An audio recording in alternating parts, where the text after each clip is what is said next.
Teste.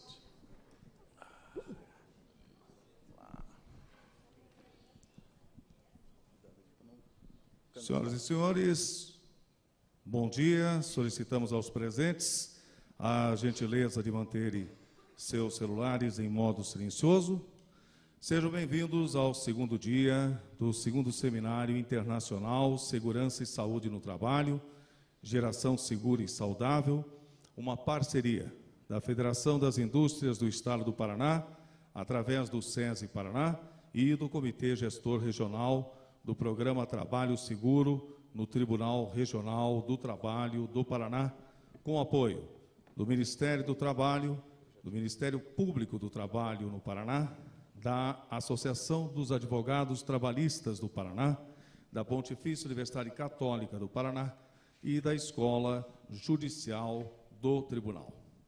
Informamos que este seminário está sendo transmitido ao vivo para as unidades do sistema FIEP-SESI no Estado e está tendo acompanhamento pelo Twitter oficial do Tribunal Regional do Trabalho do Paraná, ampliando o alcance das atividades aqui realizadas. Dando início às atividades do segundo dia deste seminário, teremos agora o painel que tem o tema Novas Tecnologias, a Indústria 4.0 e o Emprego 4.0. Compõe a mesa dos trabalhos desse painel o gestor regional do Programa Trabalho Seguro no Paraná, o juiz Marcos Aurélio Lopes, que atuará como mediador, e nossos painelistas convidados, o CTO da Eruga, Gustavo Pereira Paião dos Santos, e o psicólogo, escritor e mestre em educação, o professor Marcos Meyer. Com a palavra, o mediador do painel. Bem, bom dia a todos. Bom dia, Marcos. Bom dia, Gustavo. Sejam todos bem-vindos a esse nosso primeiro painel do segundo Seminário Internacional sobre Segurança e Saúde no Trabalho. Hoje nós vamos tratar de Indústria 4.0 e de Emprego 4.0. A ideia aqui é traçarmos um panorama, uma discussão, uma reflexão, uma provocação, talvez, né?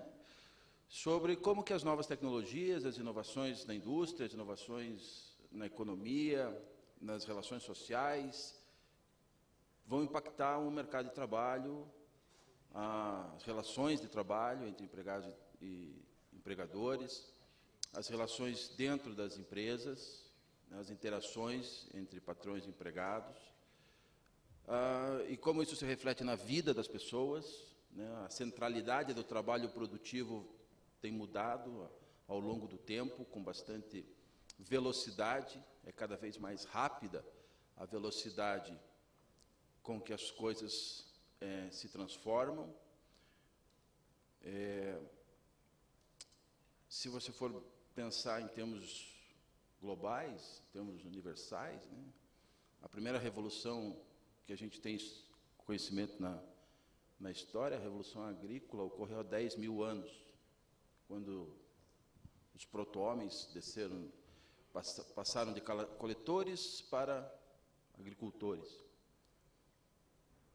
Depois, a primeira revolução industrial, a revolução das máquinas, é do século XVIII. Temos 200, 300 anos do século XVIII. Depois tivemos a revolução da eletricidade, no final do século XIX. Já tivemos uma diferença de 100 anos. Aí, em 1960, a revolução digital, com o chip, supercondutores, semicondutores, né? A informática. Aí já tivemos 60 anos. Agora nós estamos falando de uma quarta revolução industrial, numa quarta revolução da tecnologia, com a inteligência artificial, com tecnologias vestíveis, com 3D, com nanotecnologia, com, enfim, todas essas inovações que a gente tem na área da interação entre o biológico, o físico e o tecnológico. A internet das coisas, né? A internet não vai ser mais um meio de comunicação, mas vai ser um meio de produção, um meio de realização pessoal, um meio de realização social. Isso muda as bases políticas, muda as bases sociais, muda as bases econômicas, e isso aconteceu a partir dos anos 90. De modo que hoje nós não sabemos, quer dizer, nós sabemos, né, com essa cronologia, a gente pode especular que daqui 5 anos já não vamos ser mais os mesmos. Vamos estar bem diferentes. Talvez hoje, depois que a gente terminar a nossa conversa aqui, já sejamos diferentes, né? Outras tecnologias já tenham sido implantadas, já tenham sido inventadas, já foram, né?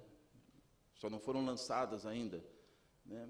Aquele princípio que determinou o princípio da obsolescência, né, que foi um princípio que foi adotado pela economia americana para salvar a indústria na Grande Depressão de 1930, que era a ideia de se produzir bens com data marcada para serem substituídos, né, que é uma situação que a gente vivencia hoje em dia, né? A gente compra o S8 quando o S9 já está no mercado, e quando você compra o S9 já tem o S10, e eles já estão falando no S11, e sabe Deus qual. Enfim, essa circularidade da economia também é uma marca do nosso tempo. E como isso impacta na nossa vida? Né? De que forma isso tudo vai nos transformando e nos preparando para cada avanço, para cada passo que a gente vai dando nessa vida que a gente tem. Então, esse é uma ideia que a gente tem de discutir esse tema aqui. A gente vai conversar, o Marcos vai falar, depois o Gustavo fala, e aí depois a gente tem um momento em que vocês também vão falar. A ideia deste painel é que todos nós trabalhemos juntos, todos nós possamos construir o conhecimento de forma colaborativa e cooperativa. Então, o terceiro momento desse painel é o mais importante de todos, porque é o momento em que vocês fazem a parte mais significativa, certo? Então, eu gostaria de estimulá-los a exatamente contribuir neste painel. Vocês também fazem parte dele, vocês não são só audiência, hoje em dia a audiência não é passiva, a audiência é ativa, né? Então, aqui nós vamos aplicar a filosofia da rede social, curtir, compartilhar e comentar, certo? Então, eu espero que os 3 momentos funcionem desta forma, e gostaria de que vocês também usufruíssem disso, porque eu estou aprendendo aqui, certo? Eu estou aqui com muitas dúvidas, mais dúvidas, ou só dúvidas, eu não tenho certezas nenhuma, a única certeza que eu tenho é que eu tenho dúvidas, e gostaria que vocês também pudessem compartilhar com a gente as dúvidas, indagações que vocês têm. A gente vai fazer daí, nesse momento, as perguntas oralmente, né? A gente tem os nossos colaboradoras que vão passar o microfone para vocês, e como eu falei ontem à noite, não sei se estava todo mundo aqui ontem à noite, mas eu vou repetir, nessa participação de cada um de vocês, eu gostaria que vocês fossem muito participativos, colaborativos, mas que pensassem que todo mundo precisa participar. Então, na intervenção de cada um, que usassem a metodologia que eu acho mais coerente nesse momento, que é ser claro, coerente e, sobretudo, conciso, para que a gente possa ter, no tempo que nós destinamos a essa atividade, o maior aproveitamento possível. Pois bem, o Marcos Meyer é professor, psicólogo, escritor e mestre em educação.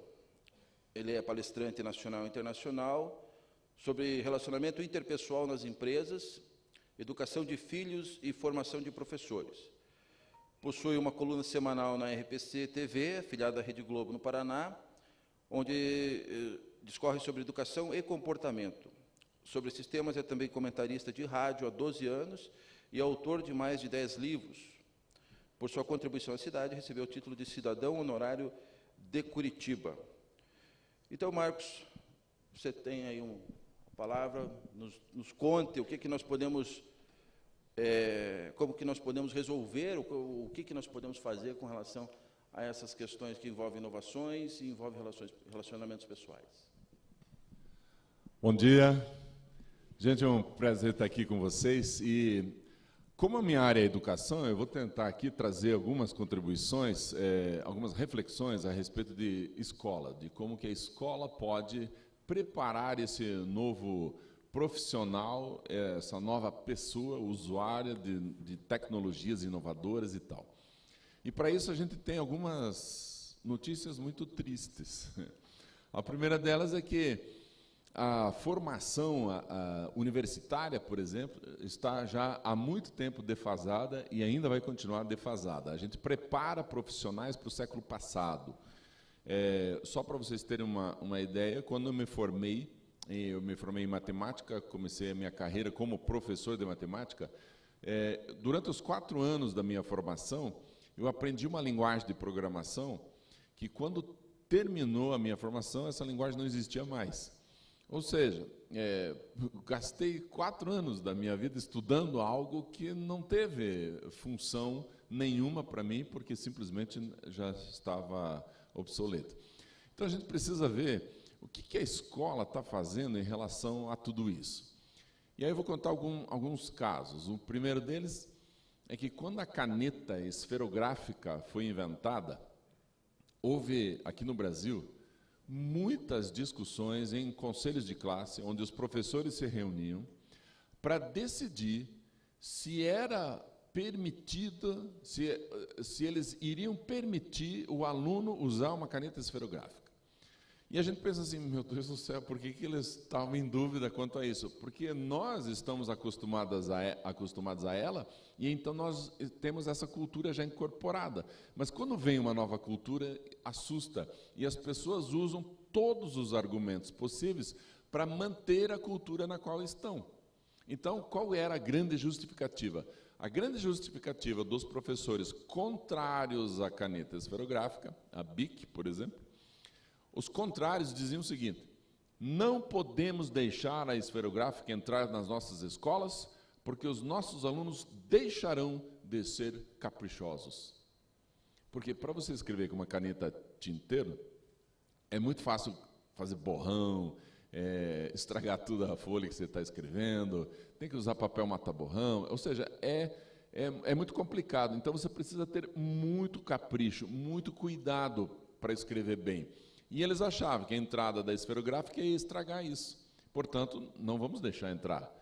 E aí, enquanto a escola, enquanto os professores faziam reuniões e reuniões para decidir se podia ou não, os alunos já estavam usando. Nunca se decidiu isso. Os registros, as atas do passado, não mostram professores tomando uma decisão favorável ou contrária. Eles ainda estão em discussão até hoje, mas os alunos já usam há muito tempo.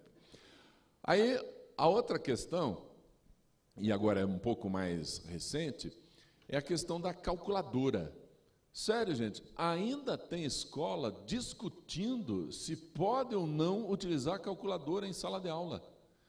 Mas os alunos já deixaram isso há muito tempo, eles já estão usando softwares de matemática. Não é mais nem calculadora. Eles já estão na frente e a escola ainda não decidiu se dá ou não dá para usar. E qual é a grande justificativa para não usar? Né, porque daí os alunos não vão desenvolver o raciocínio. Sério, gente, nós perdemos 5 anos, pensa bem, gente, 5 anos com aulas diárias das crianças, 5 anos de aulas diariamente sobre as famosas continhas, os algoritmos, continha de mais, continha de menos, continha de vezes e continha de dividir. A gente ainda ensina isso para as crianças.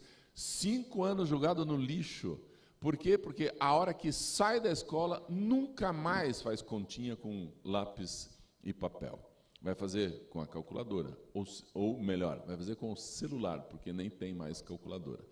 E aí a gente gasta esses 5 anos da escolaridade das crianças, pondo goela abaixo, elas precisam memorizar o mecanismo, e os professores dizem que isso precisa ser feito para desenvolver o raciocínio.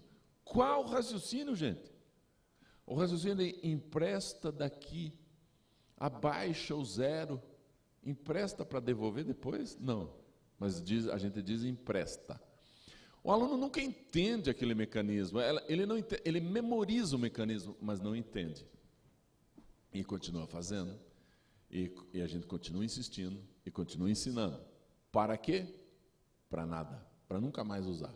Quando que você vai numa pizzaria com 7 amigos, por exemplo, aí depois, no final, chama o garçom e fala assim, o garçom, por favor, traz um lápis e um papel para a gente fazer a conta aqui, dividido por 7. Para ver quanto que vai dar para cada um. Ninguém faz isso, a gente fala para o garçom já trazer dividido. E quem é que vai fazer com lápis e papel? Ninguém, vamos fazer na calculadora. Mas a escola ainda insiste em ensinar os algoritmos, e vai continuar durante anos ainda, porque não consegue se atualizar. A tecnologia, ela é inovadora, ela vai mudando, ela vai atualizando, ela vai se transformando, a indústria vai fazendo isso, a sociedade vai fazendo isso, e a escola fica parada no tempo, ainda pensando o que vai fazer. Um outro fato muito interessante, isso aconteceu em Veneza, em 1600 e pouco, quando começaram a abrir gráficas, indústrias gráficas nas cidades. Então, cada cidade começou a ter sua gráfica e começaram a produzir livros.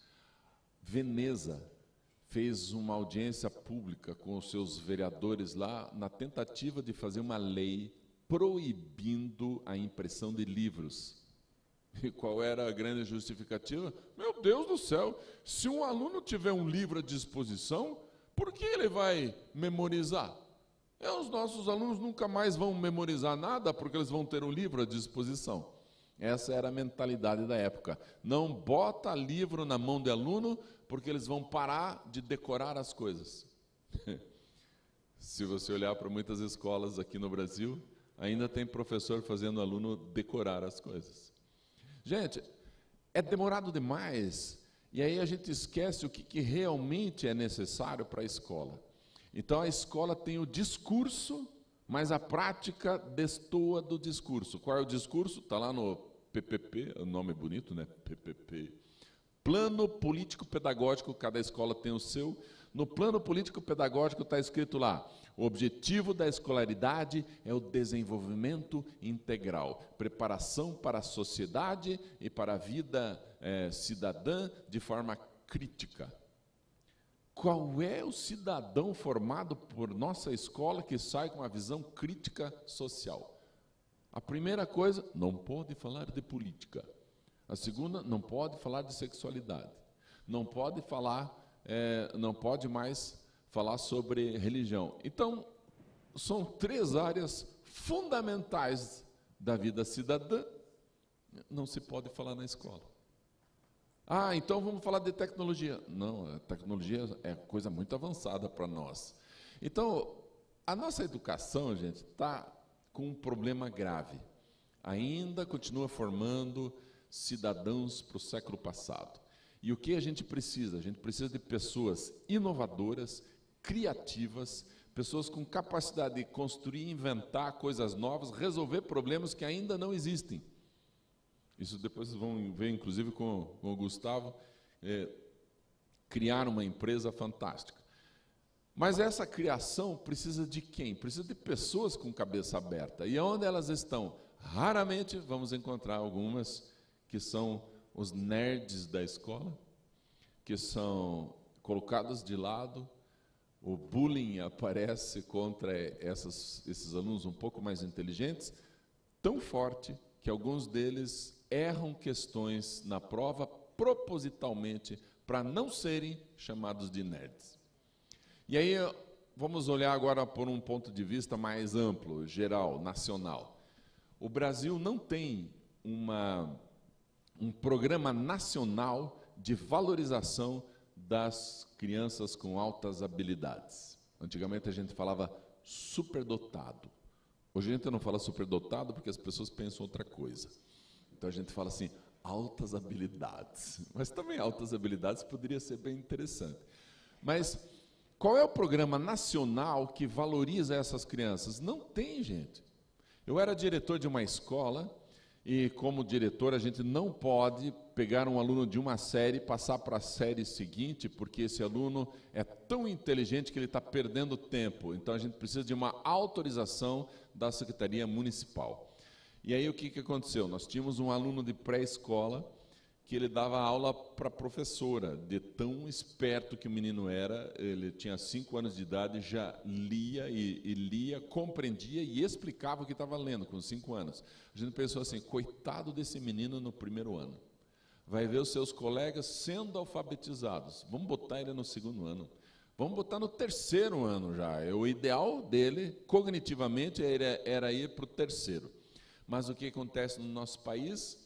Os psicólogos se recusam a dar essa orientação, porque, coitada desta criança, se for para a série seguinte, como vão ficar as suas relações sociais? Gente, como vão ficar as relações sociais de uma criança que pensa lá na frente e tem ao seu lado amigos que não conseguem nem ler ainda? Ela não vai desenvolver relações sociais com crianças da idade. Ele estava querendo se relacionar com adulto. Então, dá para a gente mandar essa criança para frente? Dá. E aí nós conversamos com os pais, eles tiveram então que entrar com um processo na Secretaria Municipal de Educação. Enquanto isso, enquanto o processo não foi definido, claro, nós tivemos que matriculá-lo no 1º ano. Então, matriculamos o menino no 1º ano, esperando a Secretaria Municipal de Educação dizer, podem colocar ele no 2º. E ele não ia ter problema nenhum. Aí, em dezembro, saiu o resultado. Podem colocar no 2º. Mas ele já tinha passado.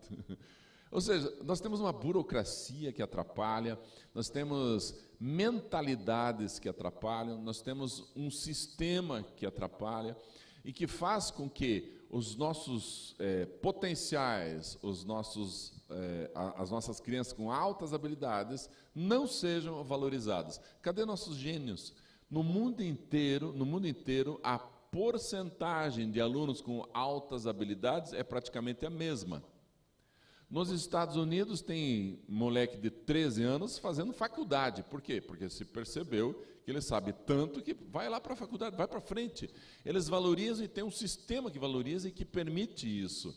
Aqui não só não permite, como impede e como desvaloriza. E quando a gente encontra uma criança dessa com capacidade de inovação, criação e de botar o nosso país para frente, de resolver problemas, a gente não tem absolutamente nada que possibilite que essa caminhada seja facilitada no nosso país. É um problema grave. Então, a notícia é ruim, nós estamos, então, com uma educação que não está servindo, e aí nós precisamos do quê? Precisamos constantemente investir em formação continuada dos professores. Então, muitos colegas palestrantes, eu inclusive, a gente tem ido pelo Brasil inteiro, explicando, conversando, mostrando aos professores que eles precisam mudar a sua forma de dar aula. Gente, chega de copiar a matéria do quadro negro. É sério, chega. Eu não preciso mais ter a matéria registrada no meu caderno, se no meu celular eu tenho todas essas informações à disposição. O que eu preciso desenvolver no meu aluno é uma capacidade de criticar e de avaliar a fonte da informação para ver se aquela informação é confiável. E isso não fazemos. E aí nós temos um outro problema muito interessante. A Datafolha acabou de trazer um resultado de uma pesquisa muito interessante, que isso foi feito no ano passado, referente ao ano retrasado. No ano retrasado, 30% dos professores do Brasil, 30%, foram capazes de ler um livro. O resto não leu, nem um livro. E aí a gente fala assim, nosso aluno precisa ler. Vamos começar com os professores. Elas não estão lendo, os professores não estão lendo. E aí a gente precisa estar constantemente levando as informações a eles. E senão eles não mudam a forma de dar aula. E o aluno continua copiando matéria do quadro. Graças a Deus, hoje já tem aluno tirando foto do quadro. Podem copiar, o aluno pega o celular e clique, pronto, está copiado. Se era esse o problema, já está registrado. Não é mais o registro, não é o acúmulo da informação, não é mais o livro que é necessário, entre aspas, estar na mão do aluno. Ele já tem essa informação à disposição. Mas para isso a gente precisa então um aluno que saiba não só ler, como criar, como inventar, como avaliar o tipo de leitura, avaliar a fonte. Essa visão mais crítica nós precisamos ter. E aí a gente tem a questão da, professor Marcos, mas nossos professores têm resistência à mudança. É verdade. Todos nós temos resistência à mudança. Por quê? Porque a resistência à mudança é um fator psicológico natural no ser humano que preserva aquilo que funciona, que preserva o que dá certo. Então, para vocês entenderem um pouco isso, se vocês tiverem que implantar um processo na sua empresa, saiba, vai ter resistência à mudança. Por quê? Porque já tem culturas instaladas. Se você trouxer uma nova cultura, vai demorar para ser aceita. Porque você está trabalhando com seres humanos. Então, a grande questão é como que eu lido com esse ser humano para que ele não tenha resistência à mudança? Não tem jeito. Vai ter resistência à mudança. Tá bom, então como eu faço ele mudar? Aí é o segredo. Então, gente, é assim. Você apresentar uma nova tecnologia, um novo jeito de fazer, uma nova metodologia, a apresentação de uma alternativa melhor não produz a mudança. Vou repetir. A apresentação de uma alternativa melhor não faz o ser humano mudar. Por quê? Porque tem resistência à mudança. Mas isso é bom? É. Minha esposa tem resistência à mudança. E eu digo, graças a Deus. Porque já apresentaram para ela alternativas melhores. Já apresentaram um cara mais bonito, mais rico, mais inteligente, e ela, por ter resistência à mudança, continua comigo. Então eu digo, então é bom ter resistência à mudança, claro. Então a grande pergunta é, então quando que uma pessoa muda? Não é pela apresentação de uma alternativa melhor? Não. Então, gente, a pergunta fundamental aqui, que estamos trabalhando com processos, com metodologias, com inovação, é como eu faço o meu ser humano mudar? Como que eu faço que um ser humano mude? Então, aí vem a notícia da psicologia. O ser humano só muda quando a dor de permanecer for maior do que a dor de mudar. Repetindo, o ser humano só muda quando a dor de permanecer for maior do que a dor de mudar. Então, quando que minha esposa vai mudar? Quando a dor de ficar comigo for muito grande. Ou seja, é bom eu não encher o saco dela. Enquanto estiver legal, ela não vai mudar, ela não precisa mudar. Enquanto estiver bom, saudável, legal, gostoso de conviver, está ótimo. A hora que incomodar, que perturbar, que ela sofrer diariamente, ela vai procurar uma alternativa melhor, cai fora, e daí busca outra. Quando que o nosso funcionário na empresa vai mudar? Quando a dor de permanecer for maior do que a mudança. E como isso acontece? Isso acontece com reflexão, gente. A gente tem que fazer a pessoa pensar, refletir. A hora que os professores do Brasil começarem a pensar, refletir, ler sobre a metodologia, ler sobre os próprios resultados, avaliarem o resultado do trabalho deles, quando eles começarem a perceber isso e sentirem dor por estar fazendo isso, eles vão olhar assim, meu Deus do céu, eu tento, faço, explico, e meu aluno não aprende, não desenvolve, não está indo para frente. O crescimento do meu aluno é muito pequeno. Não está legal isso, eu tenho que mudar. Essa percepção, não está legal desse jeito, é a dor que está chegando. Então a gente precisa fazer o quê? Tem que fazer esse professor ler. a gente tem que fazer ele pensar, a gente tem que fazer ele refletir. Isso a gente faz com curso, com pós-graduação, com livros, com literatura. A gente tem que fazer refletir. Como é que a gente faz um funcionário de uma empresa ter uma nova mentalidade? A gente tem que fazer doer do jeito que está. E do jeito que está, ele tem que avaliar, pensar, refletir.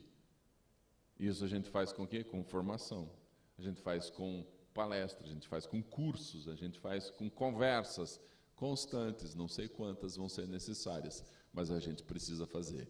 E aí a gente vai mostrando fatos anteriores, a caneta, o livro, a calculadora. A gente mostra para eles o quanto que a sociedade resistiu às mudanças e aí teve que mudar porque não tinha outra opção. Tem cidade, por exemplo, Foz do Iguaçu, que o Uber é proibido. Não tem Uber lá. Você vai pegar um Uber, está proibido. Por que o Uber está proibido lá? Táxi tem, mas por que o Uber não pode entrar lá?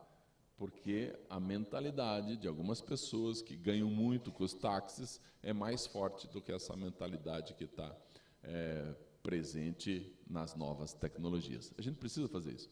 Esses dias eu peguei um táxi que está xingando o Uber. Xingava, esse pessoal do Uber e tal. Daí eu falei assim para ele, você está usando o GPS? Uso direto.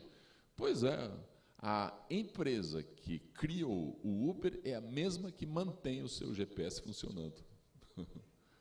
É a mesma. É ela que colocou os satélites no ar que faz o GPS funcionar. É a mesma empresa que tem o Uber. Então, há uma mudança social muito grande e que, para acompanhar essa mudança social, tecnológica e tal, nós precisamos de novas cabeças. A gente precisa de novas pessoas, novos trabalhadores. E eles precisam ser críticos, criativos, pensadores. E, para isso, a gente precisa, então, investir numa nova escola. Meu filho estuda aqui no SESI Internacional, que, graças a Deus, tem uma metodologia diferenciada em relação às outras escolas. Trabalha-se com projetos, com novas ideias, novas tecnologias, em equipe, produção colaborativa. É diferente, é totalmente diferente, ainda bem. Mas quantas escolas estão aplicando essa metodologia no nosso país? É raro, é raríssimo encontrar. Mas a gente precisa disso, a gente precisa dessas novas cabeças para que a gente tenha, então, uma aceitação maior para o desenvolvimento, para novas ideias, novas tecnologias. Acho que basicamente dá para a gente começar por aí. Eu vou passar então, devolver a palavra aqui ao nosso mediador. Obrigado, Marcos, pelas reflexões. Obrigado, Jean. Você está falando aí de a mudança vem pela dor, né? Aí eu estava lembrando da minha avó, quando eu era teimoso em casa, ele falava assim, quando a água bater na bunda, você vai aprender a nadar. Eu acho que é mais ou menos isso, né? A gente tem que jogar na água e tem que sair nadando. Esta talvez seja uma metodologia que a gente possa desenvolver como inovadora. O Gustavo vai falar para a gente agora sobre inovação também. Ele é graduado em tecnologia em jogos digitais. É programador com experiência em desenvolvimento de jogos em realidade virtual, desenvolvedor certificado pela Unity 3D e atualmente ocupa o cargo de diretor de tecnologia da empresa de treinamento imersivo Eruga. Você vai falar para a gente sobre Counter-Strike, sobre... talvez um pouco de Dota, coisas do tipo, esse tipo de coisa, muito interessante. Devia ter trazido meu filho aqui para ver isso aqui. Então. Bom, primeiro eu queria falar só um pouco mais sobre o que a gente faz, para vocês conseguirem entender o porquê da indústria 4.0. A gente, da Eruga, a gente trabalha com treinamentos em realidade virtual. Acho que muitas pessoas não conhecem o que é realidade virtual. Mas você coloca um óculos e você acaba se teletransportando para um outro ambiente. Então você deixa de ver o ambiente que você está inserido agora e começa a ver um ambiente virtual que foi criado pela gente. Essa é a realidade virtual. E a gente cria treinamentos nessa Matrix que a gente chama. Acho que todo mundo assistiu Matrix, né? Então, o que a gente consegue fazer lá dentro? A gente consegue fazer qualquer coisa que a empresa ainda não conseguiu aplicar de verdade. Então, por exemplo, você tem uma empresa que precisa trocar aquela máquina, só que a dor de trocar aquela máquina é menor ainda do que de ter uma máquina nova. Então, a gente cria esse novo ambiente com essa nova máquina e a empresa consegue testar se aquela máquina vai funcionar bem e se não vai funcionar. E fora isso, a gente aplica técnicas de inteligência artificial para poder estar dizendo se aquele processo pode ser melhorado ou se não pode ser melhorado. A gente sempre tem aquele mesmo problema que o Marcos estava falando sobre a resistência. É sempre muito complicado a gente conseguir aplicar esses processos novos, porque as indústrias quase sempre, quando a gente fala que precisa trocar algum processo ou precisa inserir alguma nova peça na máquina para poder estar extraindo algum tipo de informação, sempre esse tipo de resistência a gente acaba não conseguindo aplicar alguma tecnologia nova que, mesmo dizendo que vai trazer alguma melhoria, a gente não consegue fazer essa aplicação. E eu acho que tudo isso começou principalmente... Eu fiz jogos, né? Eu acho que eu defendo um pouco essa parte, mas tudo isso começou ali na área de jogos. Muitas das soluções que hoje temos para a indústria foi criada exatamente para jogos. Sempre há alguns problemas em jogos que eles querem sempre tentar trazer os NPCs, né? Que são objetos, são pessoas, né, do jogo, que não são controlados por uma pessoa de verdade. Elas nunca pareciam uma pessoa de verdade, e eles queriam trazer essa realidade para dentro do jogo. Então, como que eles faziam? Eles faziam esses NPCs começarem a analisar as pessoas para poder estar realizando os mesmos comportamentos. E isso foi criado o Machine Learning. E, então, por exemplo, tinha alguns jogos de luta que o inimigo não lutava como uma pessoa, e eles queriam lutar igualzinho. Então, eles criaram esse machine learning, que é exatamente um cérebro, vai criando sinapses, vai mudando os pesos das decisões e acaba virando uma pessoa realmente. É até engraçado que criaram isso num jogo uma vez, eles não sabiam o que seria o resultado e o inimigo, né, sempre teria que correr por alguns caminhos. E chegou um momento que ele saiu de fora de qualquer caminho para poder não ser morto pelo player. Então... E sempre que a gente tenta falar, não, isso é uma tecnologia que foi criada para jogos, mas a gente está tentando implementar na indústria, sempre parece que é brincadeira. Ah, é joguinho, coisas do tipo. Não, não é joguinho. Está sendo aplicado em muito mais coisa fora isso. E a resistência é sempre bem complicada mesmo. Eu acho que é mais isso.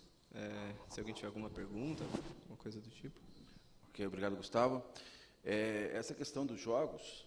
Eu estava lendo um artigo da BBC, em que havia uma entrevista com o Yuval Harari, que é o autor do Sapiens, professor da Universidade Hebraica de Jerusalém, e ele discutia exatamente a questão da empregabilidade, né? A tecnologia vai automatizando os processos produtivos, vai eliminando os postos de trabalho e, diferentemente das outras revoluções industriais, em que os empregos iam migrando de um segmento para outro, né, da agricultura para a indústria, da indústria para o serviço, agora com a tecnologia, o empregado o professor que você vai eliminar com o óculos 3D, ele não vai ter para onde ir, porque na escola vai estar fazendo EAD e o livro vai ser virtual, quer dizer, esse professor ele vai parar onde, né? Então, quer dizer, e daí ele dava a resposta para isso, né? Ele chama essa classe de pessoas que não têm mais lugar no mercado de trabalho de uma classe de inúteis, de pessoas não que são desempregados, mas que não têm emprego, né? Não vão ser empregados em lugar nenhum. E é curioso que a solução que ele dava para ele era exatamente a dos games, dos jogos virtuais. Por que ele diz isso? Porque ele diz que a humanidade, nós vivemos aí no mundo a troco de ilusões. Ele diz assim, que a primeira e mais clássica ilusão do ser humano é a religião. E depois trocou a religião pela democracia e por essas questões que são ideais, não são concretas. E a partir do momento que o homem se libertar do trabalho produtivo, ou seja, não tem mais que trabalhar para comer, ele vai se voltar para essas questões que são virtuais, que são dos jogos. E que a vantagem do jogo é que ele te dá um sentido para a vida. Você vai jogar, quanto mais você joga, mais pontos você tem. Quem tem mais pontos ganha, e isso, ganhar é estar vivo. E ele diz assim que o consumismo é o jogo da modernidade, que equivale à religião. Porque você ganha pontos se você comprar o carro mais novo, se você tiver o iPhone da moda, e quantos mais pontos você tiver, é melhor para as pessoas se sentem melhor, né? Então, o mundo sem emprego não será necessariamente um mundo pior, para uma certa classe de pessoas que tiver acesso a essas grandes tecnologias. E aí, enquanto vocês pensam numa pergunta, eu queria fazer uma pergunta para o Gustavo, que me ocorreu quando você falou. É uma empresa, que é uma startup, ela está sendo tutelada, assim, surge aqui no SESI, né? Isso. Como que é o recrutamento de pessoas para trabalhar com você? Quais são as competências que você tem para você trazer alguém para trabalhar com você? A primeira coisa que a gente tenta fugir é só buscar as pessoas que têm alguma formação. Hoje a gente já acredita que uma pessoa não precisa de formação para ser tão boa quanto uma pessoa que não tem formação. Essa é a primeira coisa que a gente faz. A segunda coisa é a gente ver o que você já fez de diferente. Eu fiz alguma calculadora? Não, a gente não quer ver nada disso de faculdade. O que você procurou aprender que a sua faculdade não ensina e que você pode trazer para me mostrar, nossa, isso daqui fui eu que fiz, é diferente do que outras pessoas já fizeram. É mais ou menos assim que funciona. Deixa eu fazer uma observação. Eu fui chamado para uma escola religiosa para dar uma palestra para os pais e dizer para eles o quanto que jogar videogame é um inferno, é do demônio, e que isso faz com que o filho perca muito tempo. E aí foi bem interessante, porque eu falei, olha, eu não vou fazer isso, eu vou mostrar os dois lados da moeda. Tá bom, então fale dos dois lados da moeda. Bom, olha que interessante, hoje a gente precisa de um funcionário que seja criativo, inovador, que ele já tenha produzido alguma coisa, ou seja, que ele saiba fazer, e para isso ele saiba lidar com prazos, ele saiba criar, ele tem que ter estratégias. Um grande gestor hoje de um projeto, quais são as funções cognitivas que ele precisa ter? Então, por exemplo, se o Gustavo vai contratar um cara para gerir um projeto fantástico para realidade virtual numa Bosch, numa Renault, alguma coisa assim, ele vai ter que ter pessoas que saibam trabalhar sob pressão, que saibam desenvolver uma estratégia e que sejam flexíveis para mudar as táticas durante esse processo, que sejam responsáveis em relação ao tempo e à qualidade do seu trabalho. Quer ver o que acontece quando uma criança joga videogame? Para eu passar para a fase 2, eu não posso entrar na fase 1 de qualquer jeito e atirando para tudo que lado, fazendo o que vier na minha cabeça. Por quê? Porque sem estratégia eu não chego na fase 2. Então eu tenho que estabelecer uma estratégia. Só que com uma estratégia estabelecida, eu vou caminhando e de repente eu percebo que eu não consigo ultrapassar um dos pontos do videogame porque eu estou insistindo num determinado erro. Então eu tenho que corrigir esta tática, mantendo a estratégia, e aí eu contorno esse obstáculo e aí eu consigo chegar na fase 2. Mas o tempo está passando. Quanto mais tempo passar, pior eu fico nesse jogo. Então eu tenho que ter atitudes rápidas, tomar decisões sob a pressão do tempo e tomar decisões baseadas na estratégia que eu estabeleci, porque senão lá na frente eu vou ter problemas. Tudo isso, gente, está sendo desenvolvido aonde? No videogame. O meu filho, jogando videogame, ele está desenvolvendo funções cognitivas fundamentais para um grande gestor de projetos no futuro. Então, o videogame é importantíssimo jogar. Tá, mas e qual é o lado ruim do videogame? É o tempo que você está nele.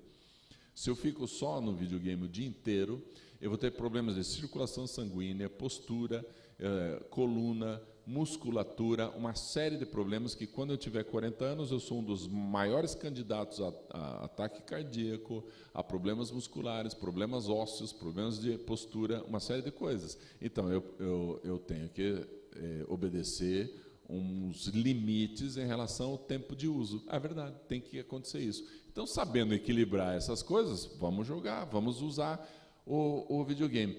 E há uma corrente agora na educação, a gente está chamando isso de gamificação, o Gustavo deve estar bem por dentro sobre isso, que usa os princípios do videogame, os princípios do game, para a própria educação, para a criação e produção de materiais fundamentais para isso.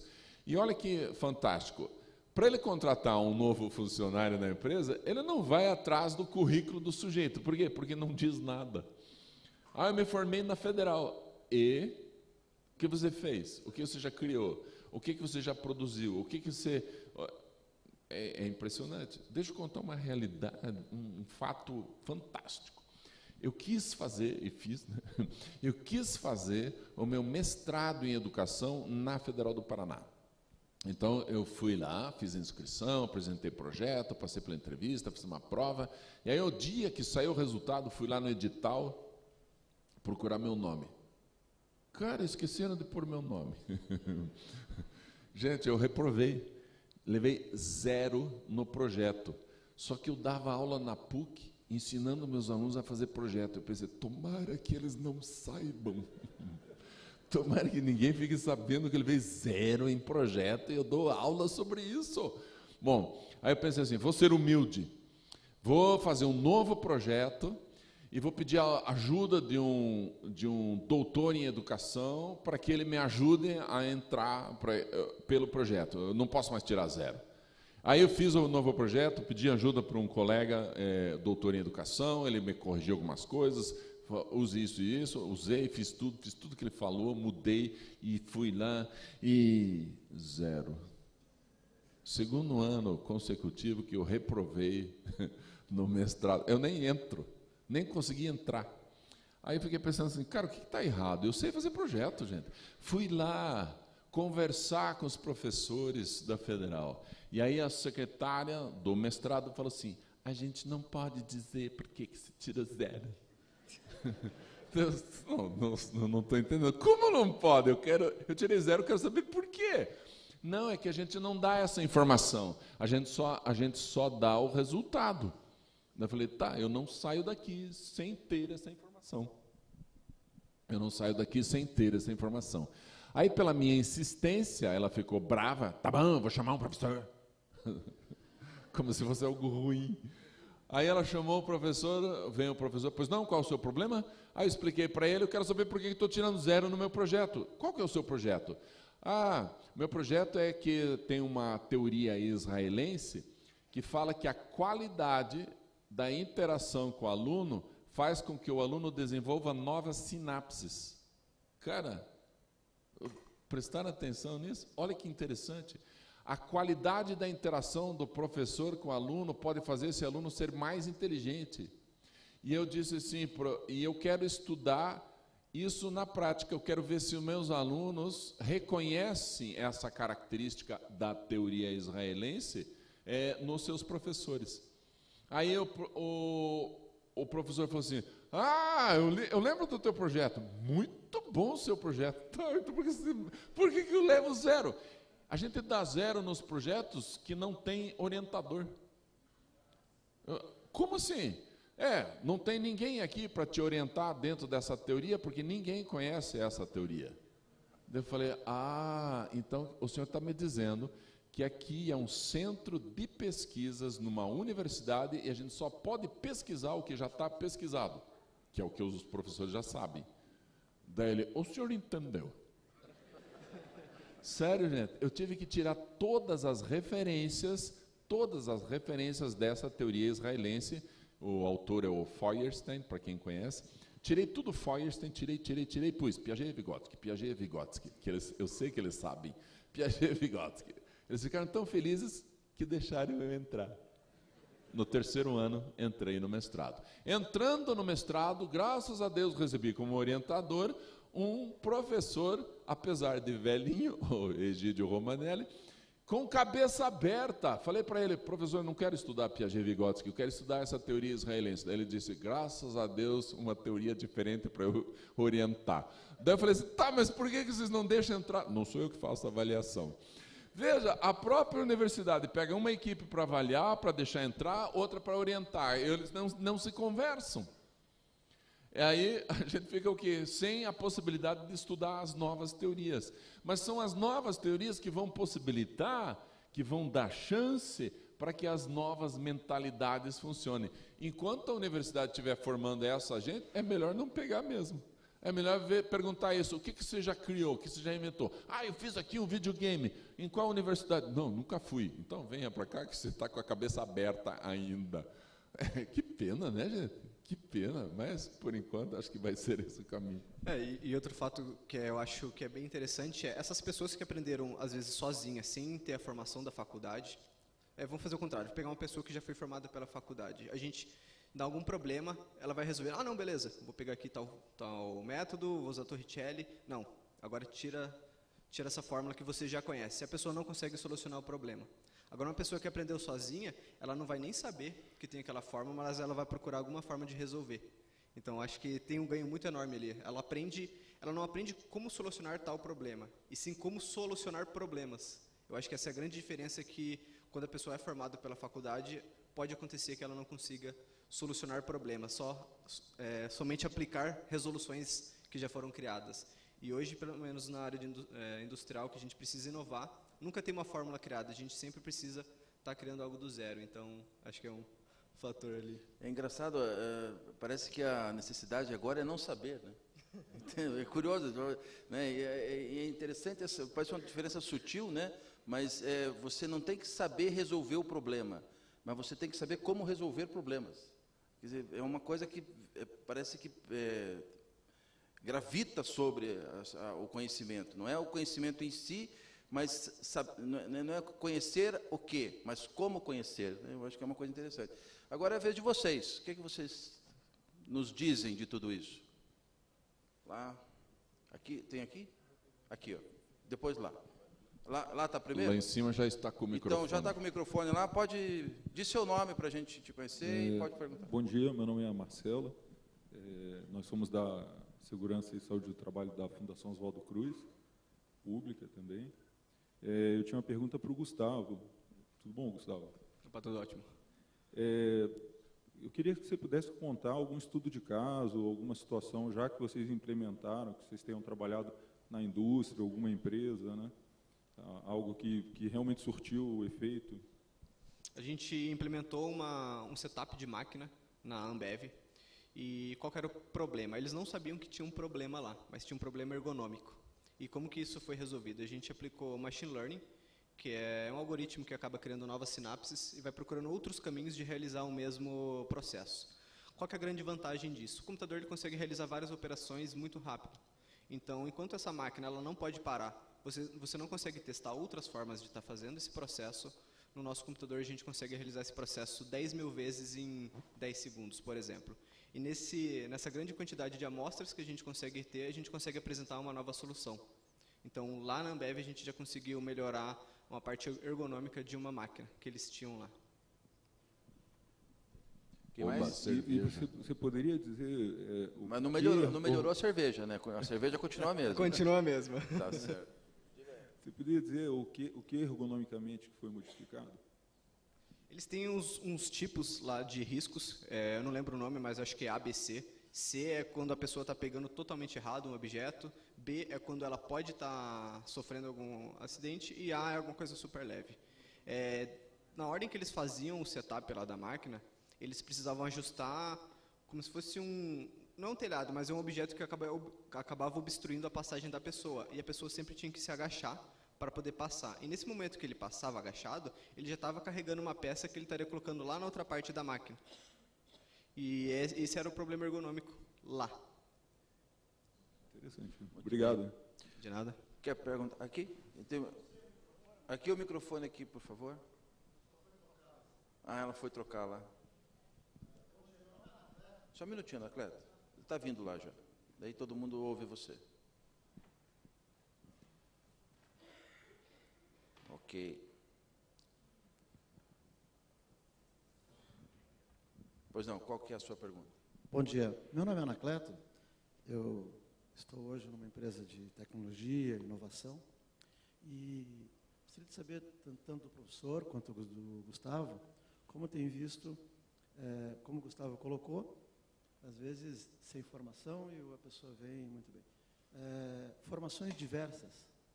Tipo, nós temos que venha um engenheiro eletricista, um engenheiro outro, e ele vai conseguir resolver problemas. Como que está o atendimento, o entendimento para aqueles que vão pleitear uma condição de trabalho, de projetos multidisciplinares, e que não são exatamente daquelas áreas, né? Como que eles estão sendo aproveitados hoje.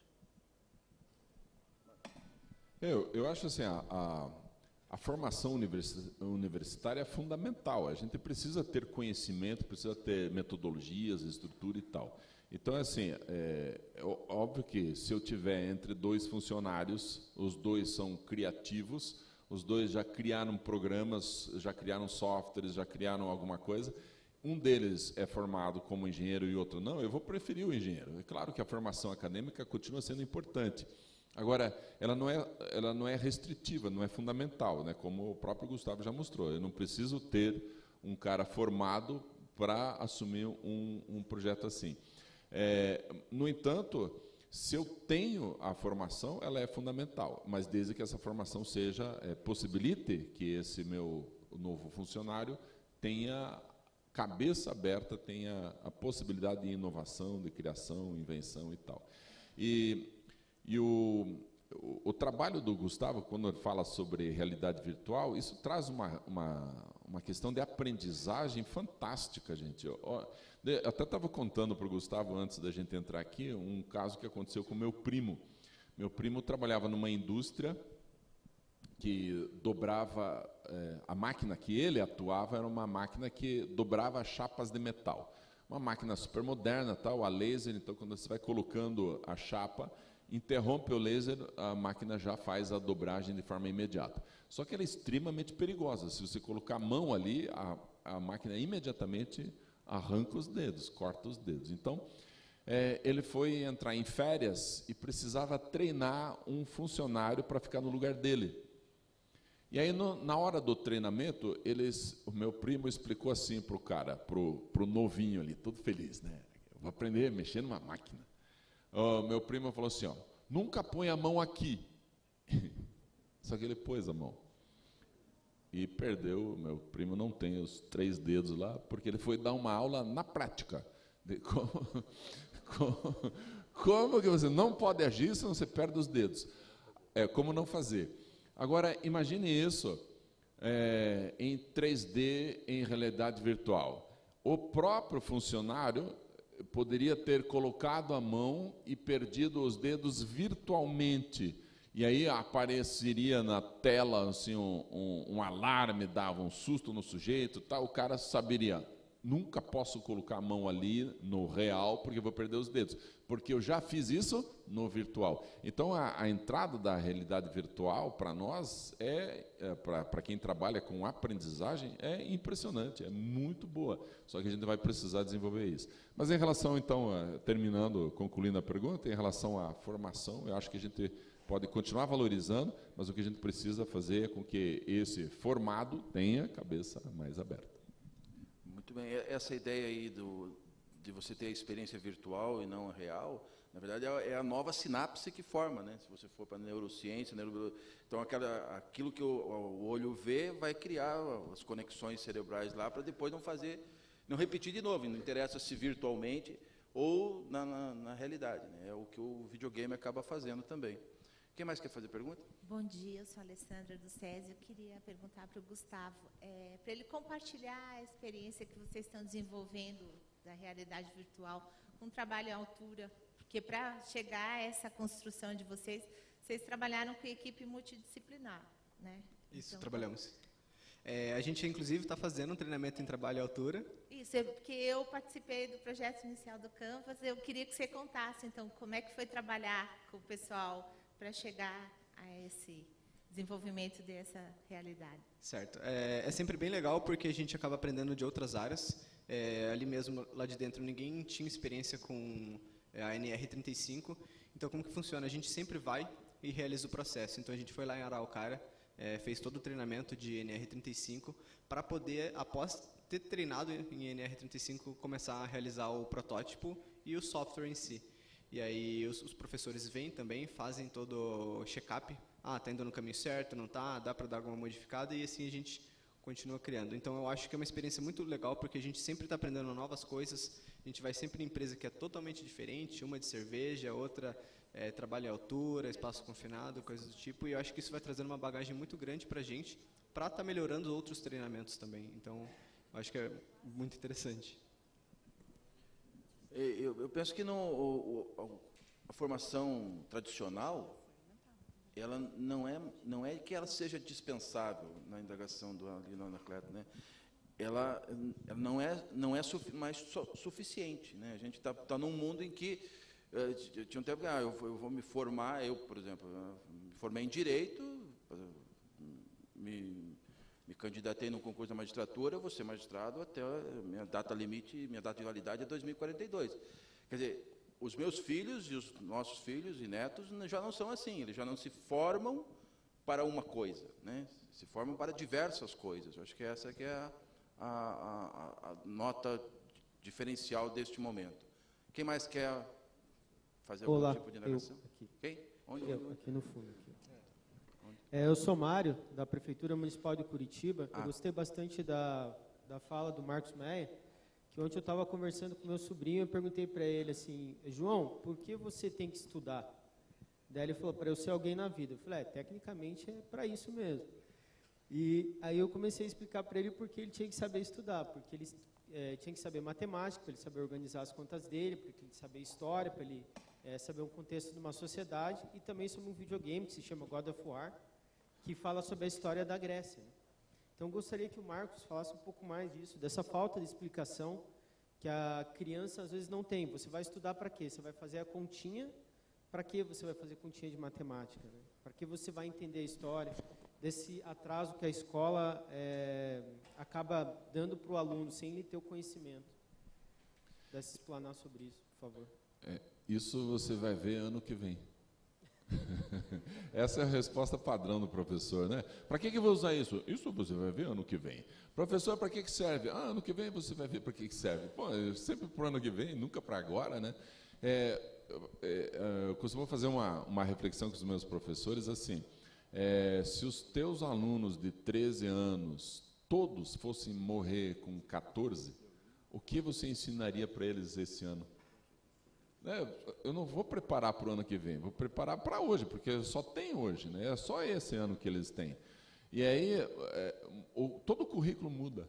Eles pensam, não, isso aqui eu tiraria, isso aqui também, para que eu ensine coisas que eu posso usar agora? E aí a gente cai na questão do o que faz novas sinapses. Então, a gente quer ter pessoas mais capazes, mais criativas e mais inteligentes. Para isso, o cérebro precisa construir novas conexões, novas sinapses. Você sabia que agora, nesse momento, você está perdendo neurônios? E você está perdendo 4 neurônios por segundo.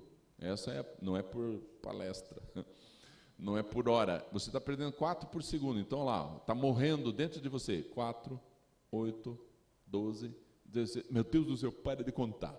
Bom, se você está perdendo neurônios, como é que você está mais capaz, mais inteligente, mais criativo? O que está acontecendo dentro do teu cérebro? O que está aumentando dentro do teu cérebro, apesar da perda de neurônios? As sinapses. São elas que estão aumentando em número, e muito. Então, assim, como eu posso ajudar o meu aluno a construir novas sinapses? No plano político-pedagógico está lá.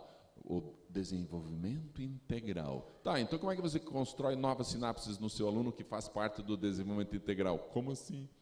Não sabe. Então, gente, são 4 fatores para o desenvolvimento de novas sinapses. Conquista de desafios, superação de dificuldades, resolução de problemas, que é heurística, e estímulos variados com qualidade, quantidade e intensidade. Então, são 4 áreas que desenvolvem novas conexões. Se o teu filho, se o teu aluno, se o teu funcionário conquista um desafio, ele criou, ele inventou, ele se tornou mais capaz e o cérebro construiu novas conexões.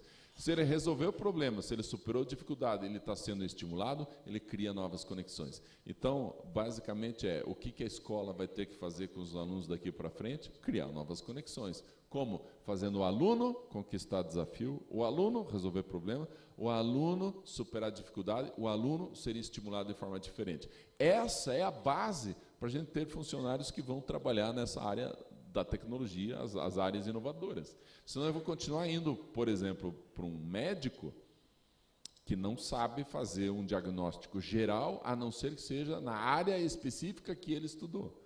Gente, isso é pobre demais. Recentemente eu estava com uma dor aqui, ó. Quem é que tem dor aqui? Sabe, uma dor na lateral aqui. Eu não sabia o que era. Fui num médico, fui no outro. Eles disseram, você tem que ir no dentista, você tem que usar uma plaquinha para não ranger os dentes. Eu falei, eu não ranjo os dentes. Ah, mas você tem que usar a plaquinha. Eu não ranjo os dentes. Mas essa dor aqui é disso, não é disso. Eu tinha que discutir com o médico, não adiantou nenhum. Até que alguém me falou assim, tem uma menina que ela é uma Dr. House. Daí, aonde que está essa guria? Deixa eu consultar essa médica. Ela olhou para mim e falou assim, você tem praticado algum esporte ao ar livre que você tenha ficado muito tempo no sol? Nenhum me perguntou isso. Por que nenhum médico me perguntou isso? E eu falei assim, tenho, eu sou piloto de parapente, eu fico em cima do morro horas no sol, até que eu possa decolar no horário certo. Ah, então isso faz com que o teu corpo desidrate, os líquidos no seu corpo se concentram e criam novas pedrinhas. Graças a Deus não aconteceu no seu rim, mas aconteceu na sua glândula parótida, e essa pedrinha está a meio caminho de sair para a sua boca. Ah, meu Deus do céu, é isso? É. E você está com tontura? Tô. Às vezes me dá tontura. Por que ninguém me perguntou da tontura? E tá aí, o que a tontura tem a ver? Se os teus líquidos estão se concentrando, cria pedrinha também dentro do teu labirinto, e provavelmente já tem uma pedrinha solta dentro do teu labirinto, e que com o teu movimento faz com que você fique tonto. Meu Deus do céu, então como é que eu faço para tirar essa pedrinha? Toma bastante água? Daí ela falou, esse é o mínimo, mas senta aí que eu vou tirar essa pedrinha. Como, meu Deus, vai fazer uma cirurgia? Não, movimentar a sua cabeça. Hã? Eu vou movimentar a sua cabeça para pôr a pedrinha no lugar. Sério, gente, eu fiquei sentado numa maca, essa mediquinha pegou minha cabeça e girou para um lado, eu fiquei tonto. Aí ela girou para o outro, espere um pouquinho que a pedrinha vai se localizar no lugar certo. Mais uma virada, virou de um outro lado, eu saí do consultório sem dor, sem pedrinha, sem tontura, sem absolutamente nada. 4 médicos anteriores nem perguntaram a respeito disso. Por quê? Porque eles nunca aprenderam a ser médicos de uma maneira global. Eles aprenderam a ser especialistas na sua própria área. E essa aprendeu numa universidade que faz com que os seus alunos estudem de maneira integral, global. Por exemplo, a Universidade de Londrina, que tem um curso de medicina, que faz o estudo através de projetos e não através de disciplinas estanques e separadas. Então tem muita coisa aí para a gente ainda aprender e desenvolver. Certo, há 4 séculos essa mediquinha seria mágica, né? Seria mágica, ia ser colocada na fogueira. Quem mais quer fazer pergunta? Tem aqui. Onde tem? Diz seu nome e pergunta. Bom dia a todos, meu nome é Ricardo Shoa. Gostaria do professor Marcos comentar a respeito, professor. Eu me formei em 2010 na Universidade Federal em Engenharia Industrial e até hoje, tempos recentes, é proibido o uso da calculadora na universidade. Então não é algo do passado, não, é algo que a gente ainda vive, e ao sair da universidade eu descobri que tudo que eu me dediquei para aprender de operar uma HP e alguma calculadora já não servia mais de nada porque o MATLAB resolvia a minha vida. Então tive que pagar para fazer um curso fora para poder aprender alguma coisa e poder aplicar na prática, né, o que realmente era demandado e que eu deveria ter aprendido, acredito eu, na universidade. Aproveitando também o espaço, eu gostaria de perguntar, acho que é o Daniel, né, o outro palestrante. Gustavo, perdão. Gostaria de perguntar para o Gustavo, como que você enfrenta uma situação, Gustavo, assim, você desenvolve um software e faz um projeto para a indústria, mas muitas vezes você precisa de uma adequação de máquina, você precisa de um projeto com uma RT recolhida no CREA, etc., e você não tem esse profissional de formação, você terceiriza isso, você junta uma equipe multidisciplinar e contrata esse serviço, como é que vocês atuam nesse sentido? Quando precisa fazer algum tipo dessa integração, ou a gente tenta terceirizar, procurar alguma pessoa que pode estar fazendo esse trabalho para a gente, se a empresa tiver com a mente aberta para poder estar recebendo essa nova implantação na máquina, ou senão a gente procura alguma parceria. Ali a gente é incubado aqui dentro do Senai, sempre tem outras empresas que estão fazendo alguma coisa parecida, a gente procura alguém que possa fazer alguma parceria, elas fazem a parte de hardware e integração, implantação na máquina, e a gente só extrai os dados quando é necessário. Bem rapidinho, eu estive num colégio público e conversando com os professores na hora do recreio, na hora do intervalo, e aí entrou um rapaz formado por esse colégio, já tinha terminado o ensino médio. Ele entrou, olhou bem para a cara do professor de matemática e falou assim: ô prof, eu não consegui emprego lá nas Casas Bahia por tua culpa. Eu não consegui emprego nas Casas Bahia pela culpa do professor. Daí o professor, todo constrangido, o que aconteceu? Cheguei lá para pegar um emprego, o gerente lá falou assim, me deu uma calculadora na mão e falou assim, calcule 15% de desconto nessa bicicleta em 3 vezes, quanto que é a mensalidade? Daí ele falou assim, cara, posso fazer com papel e caneta? Daí ele falou, não, usa a calculadora. Eu não sei usar essa calculadora. Daí, olha, eu não preciso de gente que saiba fazer com papel, porque pode errar. Tem que fazer com calculadora. Mas eu não sei lidar com essa calculadora. Vocês podem me ensinar? Não, a gente não está fazendo curso. Fico fora, perdeu o emprego. Ele não conseguiu emprego porque não sabe usar a calculadora. É isso, gente, é isso que eu estou dizendo. A escola está formando para quem?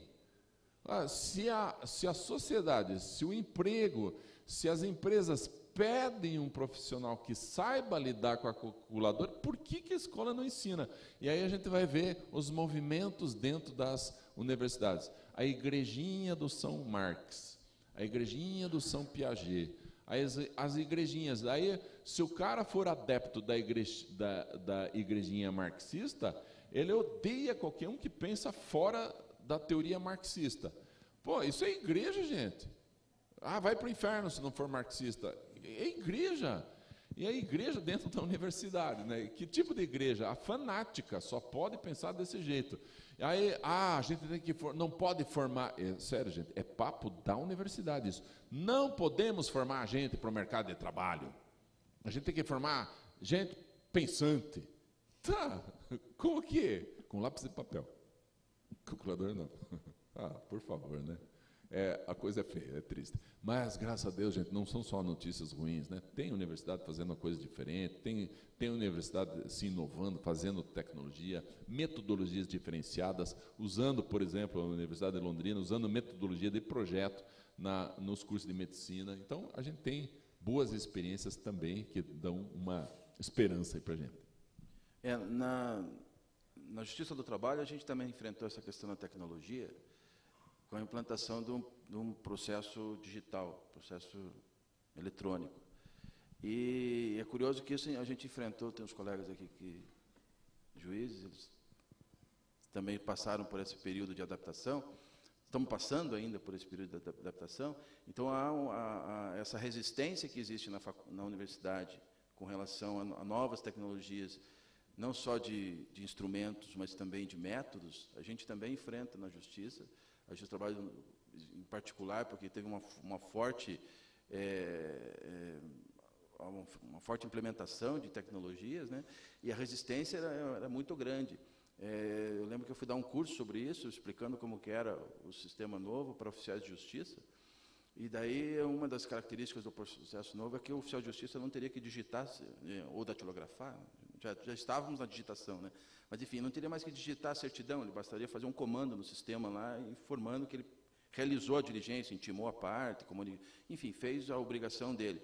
E um oficial de justiça disse, mas como? Eu não vou pegar a assinatura da pessoa que eu fui intimar e eu não vou produzir um documento e depois eu vou tirar o xerox do documento e juntar no processo, porque não tem mais processo físico, é tudo digital, né? E eu falei, não, você simplesmente vai lá, você faz o registro, depois você vem no computador, informa o registro, põe a tua senha ali e o documento está pronto. Eu falei assim, mas eu não fiz concurso para isso. Quer dizer, eu vou fazer o quê? Então, quanto tempo falta para você aposentar? Eu perguntei para ela, né? Então, porque, na verdade, a resistência era muito grande. Quer dizer, era um negócio muito mais vantajoso, muito mais eficiente, muito mais tranquilo do que ele fazer uma certidão, pegar a assinatura da pessoa. Ele só precisava ir lá e informar e botar 4 números ali da senha dele. E ele estava resistindo àquela situação, né? Quer dizer, então, na verdade, às vezes não é nem o sofrimento da situação atual, mas é o medo do prazer que eu vou sentir na situação nova, né? Mais alguém quer perguntar? Aqui. Eu estava ouvindo aqui. Diz seu nome. Ângela Maria Furlaneto. Eu estava ouvindo, primeiro, o doutor aqui, a respeito da educação tradicional, a questão da utilização da calculadora. Eu já estou com 35 anos, então, na minha época, realmente também tinha esse problema da caneta esferográfica, tinha a questão do lápis, você usava, não usava. Só que isso nunca foi um impeditivo para você estabelecer um raciocínio. Não sei se foi na minha escola, porque isso aconteceu comigo e com meus irmãos. Tanto é que meu irmão mais novo, ele é diretor de uma empresa também na área de tecnologia, uma multinacional, e também é uma pessoa que, digamos assim, formou na Federal, mas era um daqueles alunos que ia passando como eu vou explicar, sempre ficava para as finais. Mas, hoje em dia, é um dos melhores que tem. Ele tem proposta todo canto. Mas é um cara que sabe ler, que entende o que lê. E a gente tem hoje crianças que não conseguem ler e adultos que não conseguem ler. Então, professores, como teve a estatística que foi dada, 30% que leram um livro. Vai saber quantos deles entenderam o livro que leram. Então, na minha família, a gente teve todo o processo, porque a internet antes não era tão difundida. Então, o que aconteceu? A gente, com 12 anos, chegou com o computador e internet em casa. Mas antes disso, tinha o RPG, que a gente brincava, que era normal. Então, foi uma coisa mais mesclada. E meu pai é professor de português. Então, ler um livro para mim é semanal. Então, o que eu sinto que falta, e eu vejo tanto meu irmão mais velho, que é um engenheiro, que hoje em dia, ele só faz o quê? Ele faz projetos de alta tecnologia. O mais novo também, como ele é diretor da tecnologia dessa multinacional, que não falta proposta, Estados Unidos, Inglaterra e outros países para ele ir embora, mas ainda não foi, por questões pessoais. E eu, como advogada, hoje em dia, trabalho e dou consultoria para outros advogados para entenderem o processo em si, para solucionarem questões absurdas que surgem, e é isso que eu trabalho. Mas o que eu vejo é que não é eliminar tudo. Não, você saber fazer uma conta ou utilizar uma calculadora. Eu sei fazer os dois. Por quê? Porque se eu sei fazer uma conta e conheço um pouquinho de uma calculadora, eu sei fazer nos dois. Agora, eu não consigo imaginar uma pessoa simplesmente pulando toda uma etapa, deixando tudo do lado, e depois só utilizar a calculadora e não saber fazer uma conta simples ou raciocinar para conseguir chegar ao resultado. Bem observado. Claro que, quando eu digo assim, para de ensinar continha, eu não falei o outro lado da história. O que se vai ensinar no lugar dessas continhas, né? Então, é assim, gente, nós temos raciocínio lógico, raciocínio estatístico, raciocínio hipotético dedutivo, probabilidade, lógica. Tudo isso pode ser ensinado no lugar das continhas. E aí a gente vai ter uma criança com alta capacidade de raciocínio, sabe o que tem que fazer, que tipo de conta faz, e aí usa a tecnologia disponível para fazer isso, mas ela sabe o que está fazendo. Então, eu prefiro uma criança que diga assim, eu tenho certeza que para resolver esse problema eu preciso fazer uma adição e depois uma multiplicação. Eu prefiro essa criança que tenha certeza de quais operações têm que ser feitas e que use calculadora, do que uma criança que sabe fazer adição, multiplicação, divisão e tal, mas não saiba decidir qual operação fazer, porque ela não está tendo maturidade mental suficiente em relação à lógica, a raciocínio hipotético dedutivo e tal, para fazer tudo isso. Então, foi muito bem observado, a gente precisa ter muito cuidado, muita sabedoria para retirar algo, porque se a gente retira algo, nós temos que pôr outra coisa de muita qualidade no lugar, senão a gente vai estar tirando a capacidade da criança de fazer cálculo mental, tira dela isso, tira a capacidade de interpretar texto, porque agora tenho eu tenho o Google que me faz as respostas. Então, se eu tirar isso da criança, eu estou perdendo, claro que estou perdendo. Então, eu tenho que saber o que pôr no lugar de forma madura, adequada, bem observado. Marcos, a questão da escrita cursiva, eu li alguns estudos que dizem que o fato de se escrever, fazer a letra cursiva, não é só a questão do capricho, né, mas é a questão da habilidade motora fina e tal. Tem a ver isso? Ou tem substituição para isso? Porque hoje se escreve tudo em caixa alta, né? E daí não escreve mais, não faz caligrafia. Aí o fato de não fazer caligrafia, não é só o fato de você não ter uma letra de professora, né? Mas será que isso não implica em perda de algum tipo de sinapse que é da habilidade motora fina? Existem duas correntes aí. Uma das correntes explica que quando uma criança desenvolve coordenação motora fina, faz pequenas bolinhas, pequenos risquinhos e tal, ela desenvolve essa coordenação e que isso é necessário para o desenvolvimento da inteligência. Então tem essa corrente que diz isso. A outra diz o seguinte: você pode desenvolver coordenação motora fina com brinquedinhos muito pequenos, com pintura, com desenho, não necessariamente escrever de forma cursiva. E é verdade, eu concordo com isso, é possível.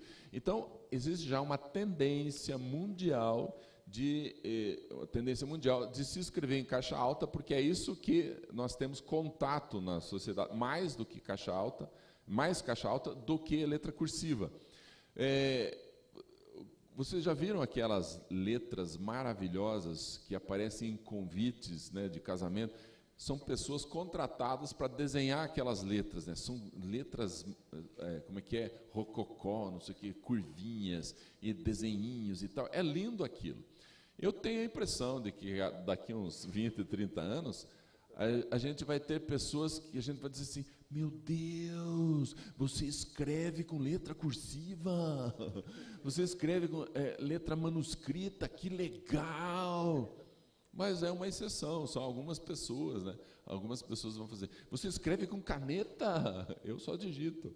Então, assim, vai chegar um tempo que vai acontecer isso.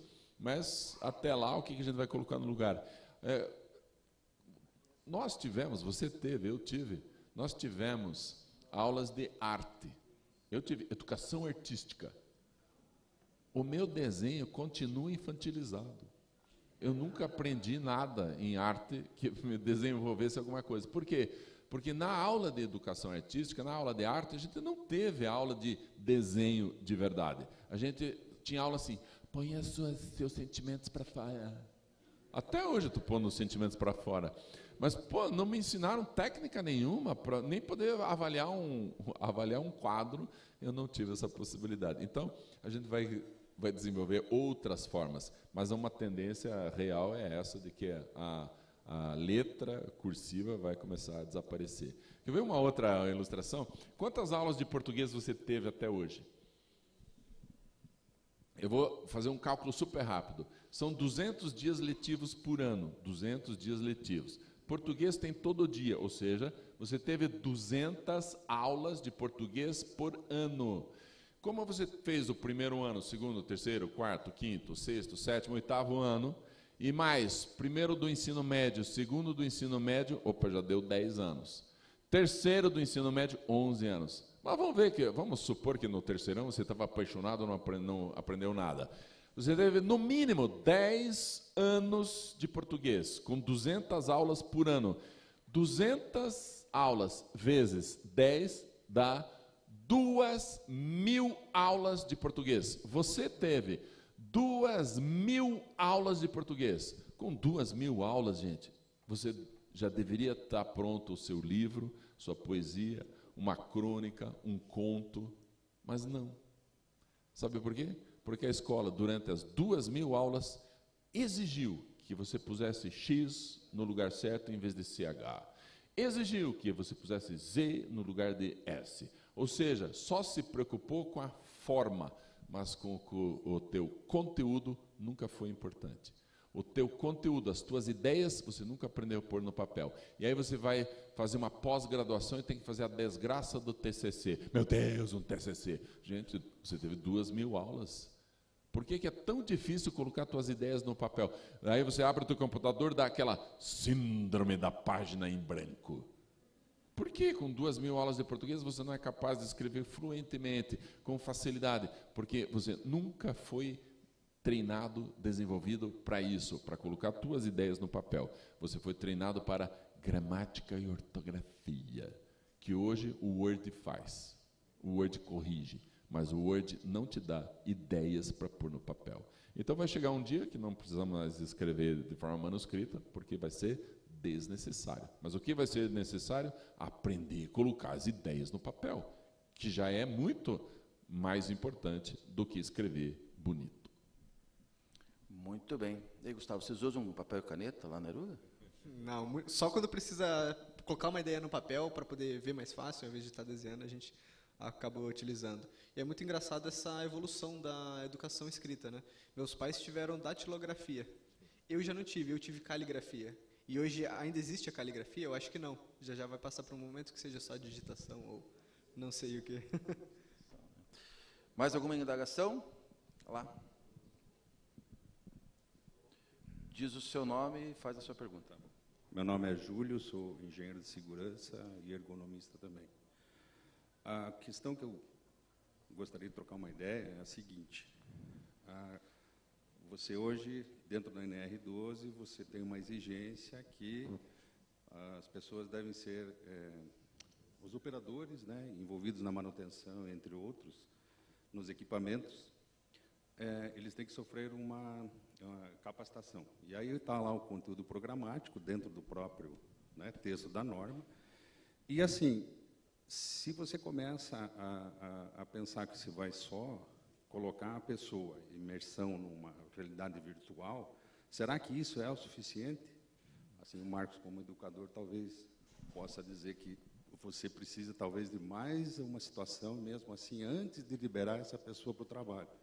Porque numa dobradeira, que nem você falou, realmente o risco dependendo da situação, se ela não está com a proteção adequada, não tem todos os dispositivos necessários, né, para o trabalho seguro, realmente o acidente pode acontecer em qualquer instante e ele é de grande... a gravidade é alta. Então, assim, voltando, há também uma questão que talvez o Ministério do Trabalho não aceite um certificado, eu não sei se hoje ele aceita ou não. Então, é uma questão, talvez, para ponderar, como diz, né? Funciona, sim, temos como comprovar que as sinapses foram criadas, né? A carga cognitiva deu certo, a pessoa entendeu que não pode colocar a mão lá. Mas o Ministério do Trabalho, por exemplo, pode entender, não aceitamos. Aí a questão de mudar, é o novo, né? Então, acho que também tem que ser colocada essa possibilidade de uma comprovação, uma validação. Porque quando você faz uma capacitação, você tem que fazer a retenção do conhecimento, certo? Isso tem que começar a acontecer também com uma realidade virtual, onde você trata dessa forma. Você vai saber se realmente está validado o método. É basicamente isso. Obrigado. Eu concordo, nós temos exigências técnicas, formais, que precisam ser respeitadas, obedecidas e tal. Então, a formação vai continuar existindo, sendo necessária. Mas isso tem uma tendência de mudança, de transformação. Então, assim, imagine se numa universidade eu tenha isso, realidade virtual, aprendizagem por projetos, tecnologias inovadoras, eu quero isso. Então, em vez da gente jogar fora a universidade, a gente precisa renovar a universidade, a gente precisa, como sociedade, como empresa, como indústria, exigir que essa universidade se atualize, se modernize, porque senão a gente vai continuar com as igrejinhas proibindo as mudanças, e esse é um problema. A outra coisa que pode trazer a transformação é a força da indústria e das empresas. Deixa eu contar um caso que me contaram, e aí eu vou pedir perdão para vocês, que eu não sei realmente dizer se isso aconteceu mesmo ou não, mas a minha impressão é que foi real. Quando a Audi instalou seu parque industrial aqui em São José dos Pinhais, eles fizeram o parque industrial, colocaram as máquinas e agora precisam contratar operadores dessas máquinas. Não precisa ter curso superior para isso, basta que tenha ensino médio completo. Então, eles contrataram jovens com ensino médio completo e traduziram os manuais em alemão traduziram para o português os manuais para que então os funcionários possam utilizar a máquina seguindo os manuais. E eles tiveram uma surpresa impressionante. Os jovens contratados para trabalhar lá em São José dos Pinhais, no Parque Industrial, não conseguiam interpretar os manuais. Eles não conseguiam entender o manual. Eles não tinham interpretação de texto suficiente. E pior, as regras de 3 que precisavam ser utilizadas para calcular porcentagem, força de um lado, força do outro e tal, eles não conseguiam entender a matemática básica. Aí eles perguntaram assim, cara, não é possível, você tem esse diploma que você nos apresentou de ensino médio, é verdadeiro? Em outras palavras, você realmente fez ensino médio? E aí o constrangimento foi tão grande que quando eles provaram que o diploma era verdadeiro, a Audi chamou o Estado, o núcleo de educação estadual, para dizer assim, vocês deram aula para eles, eles não conseguem entender um manual simples, nem fazer contas de matemática simples, eles não conseguem entender. E agora nós vamos ter que dar curso de interpretação de texto e curso de matemática básica para eles. Quem vai pagar esses cursos? Houve um constrangimento global assim, em relação ao núcleo estadual de educação e a Audi. E aí o núcleo se assustou. É verdade que os nossos alunos estão saindo assim, eles não conseguem nem entender, nem ler e nem fazer contas básicas? E aí a gente vê também o programa PISA, que é o Programa Internacional de Avaliação Estudantil. Dos 70 países, o Brasil está em 5º lugar, 4º lugar. Yes! De baixo para cima. Em interpretação de texto, em matemática e conceitos de ciência. Nós somos entre os piores em interpretação de texto e piores em matemática. Aí o que acontece? A gente só percebe que tem que fazer uma mudança urgente se houver algum tipo de pressão. Com certeza a Audi deu uma boa pressionada no governo do Estado, mas foi pouco, porque as transformações foram pequenas. Mas a gente precisa continuar pressionando. Sem dúvida. Gustavo, como é que vocês fazem com essa questão legal de adaptação de NR, esse tipo de como o colega mencionou ali, de certificação do treinamento? Você se enfrenta esse problema? A gente enfrenta esse problema, a gente está buscando uma forma ainda de conseguir algumas certificações. Tem algumas NRs que a gente consegue somente pelo virtual tá emitindo, mas tem algumas que precisa ter um engenheiro para estar assinando a certificação. Por exemplo, a NR35 é uma delas. Semana passada saiu uma nova lei que parece que boa parte dessas NRs vão poder ser realizadas online. A gente está vendo ainda se a gente pode estar disponibilizando esse material ou não, mas boa parte delas ainda precisa de tantas horas práticas e um engenheiro para estar assinando. Então a gente ainda enfrenta isso e a gente precisa procurar algum jeito de validar que ele aprendeu ou não aprendeu para tentar lutar. Eu acho que há uma iniciativa no Ministério do Trabalho, não tenho certeza com relação a isso, mas eu já ouvi de alguns parceiros nossos do Programa Trabalho Seguro, no sentido de permitir o treinamento das NRs por EAD. Né? Eu acho que isso não há uma proibição expressa com relação a usar o EAD para treinamento de NR, até por conta dessa questão prática, mas em algumas situações se permitir, ou pelo menos a parte teórica da NR, que tem uma parte teórica e uma parte prática, né? A parte teórica poder ser certificada por meio de EAD. Quer dizer, na verdade, é a nova tecnologia pressionando a questão legal, a questão de regulamentação, para isso ser adaptado. Alguma coisa vai ter que ser adaptada. Eu acho que a gente concorda que só o virtual, sem a prática mesmo, ainda fica um gap de conhecimento ali que precisa ser complementado. Mas a gente tem que ter consciência de que essas novas tecnologias, elas são presentes, elas são inevitáveis e devem sofrer adaptação. Eu acho que a implementação disso, assim como a questão da caneta BIC, a questão do papel e a calculadora e tal, e a questão das práticas, das aulas presenciais no treinamento NR, com o avanço e com a multiplicação disso na indústria e nas práticas dos negócios, ela vai acabar se caindo no desuso assim meio que naturalmente. Então, quer dizer, às vezes vai surgir novas formas de treinamento não necessariamente para substituir as antigas, mas simplesmente porque é necessário ter novas formas de treinamento. Bem, nosso horário já foi... tem mais uma pergunta? Vamos fazer a última pergunta ali, certo? Bom dia a todos. Diz o seu nome, faz a pergunta. Meu nome é Leandro, eu venho de Imbituva, uma cidade do interior. Eu tenho uma pergunta para o professor Marcos e uma para o Gustavo. Professor Marcos, o senhor fala em mudança de estudo, desde as bases iniciais das crianças, mas o nosso colégio, a nossa escola, hoje ela tem, entre aspas, programado os alunos para o vestibular, que ainda é da forma antiga. Então, eu não sei se o senhor já tem um estudo a respeito, recomenda essa mudança de baixo para cima ou das universidades para baixo. E uma pergunta para o Gustavo, eu sou da área da saúde, da área de ergonomia também. Esses treinamentos virtuais que vocês fazem, vocês conseguem reproduzir o gesto do trabalho ou apenas a visualização da máquina ou a descrição dos riscos, mais ou menos dessa forma? Obrigado. Sobre a replicação, a gente utiliza um hardware, né, o nome dele é HTC Vive, e a gente consegue replicar tanto a movimentação quanto a rotação do operador. Então, a gente consegue saber o posicionamento da cabeça dele e das mãos precisamente. Então, se a pessoa se agacha no virtual, a gente sabe que ela está agachada, se ela está de pé, a gente consegue saber certinho. A gente até vai estar com a apresentação ali fora, se você quiser dar uma olhada. Bem rapidamente, em relação à questão da preparação para o vestibular, infelizmente isso ainda acontece, ainda está acontecendo e vai continuar acontecendo. Quando o Enem foi criado, ele tinha o seguinte objetivo.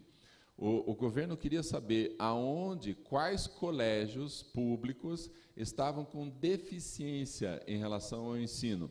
E nesses deficientes seria aplicado e investido dinheiro para que melhorasse a qualidade. A ideia é super boa.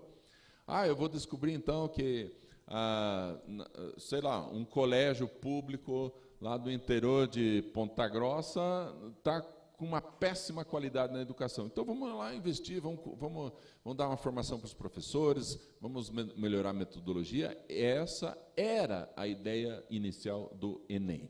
Mas quando se descobriu que dava para classificar as escolas particulares começaram a usar os resultados do Enem para fazer propaganda de si mesmo. Vejam, a gente está em primeiro lugar no Enem, matricule seu filho aqui. E aí começou a mudar a ideia do Enem e passou a ser um grande vestibular nacional. Hoje o aluno tem que fazer o Enem porque ele possa participar de processos seletivos em algumas universidades, ou pelo menos na maioria delas. E passou a ser um vestibularzão.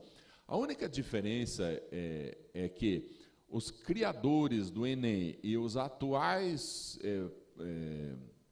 criadores das questões do Enem pensam um pouco melhor sobre criatividade, abrangência, problemas mais relevantes, melhor do que as questões antigas de vestibulares de algumas universidades, que eram muito técnicas, com pegadinhas, com informações irrelevantes e tal. Então, ainda é um vestibularzão, mas está um pouco melhor, um pouco mais abrangente, um pouco mais criativo. Mas, infelizmente, as escolas ainda têm que preparar para isso.